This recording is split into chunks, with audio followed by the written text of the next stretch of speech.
C'est donc une mission délicate qu'entame aujourd'hui la délégation de la CEDEAO en Gambie. 4 présidents africains en personne sont à Banjul pour discuter avec Yahya Jammeh. Leur objectif est simple, ils veulent convaincre le président sortant d'accepter les résultats de la présidentielle et de quitter le pouvoir.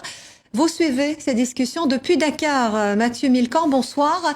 Alors Mathieu, comment se passe cette journée de médiation ? Eh bien, les discussions sont toujours en cours en ce moment même à Banjul et elles ont l'air extrêmement compliquées.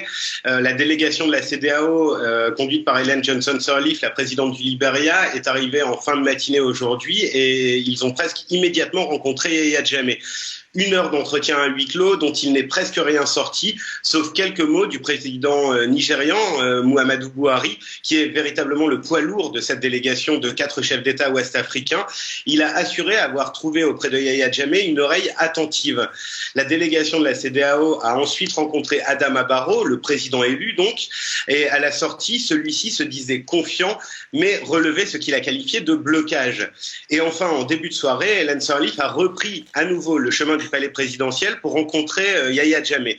Ils sont en ce moment même en train de discuter, mais Ellen Johnson Sirleaf a insisté, un accord, cela ne se trouve pas en un jour. Et il faut souligner aussi que cette médiation internationale intervient alors même que l'APRC, le parti de Yahya Jammeh, vient de déposer un recours demandant l'annulation de l'élection.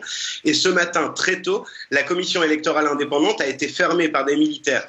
Le président de la commission électorale, celui-là même qui avait annoncé la défaite de Yahya Jammeh, raconte n'avoir eu que le temps de prendre quelques affaires avant de se faire chasser du bâtiment, qui est désormais sous contrôle militaire donc.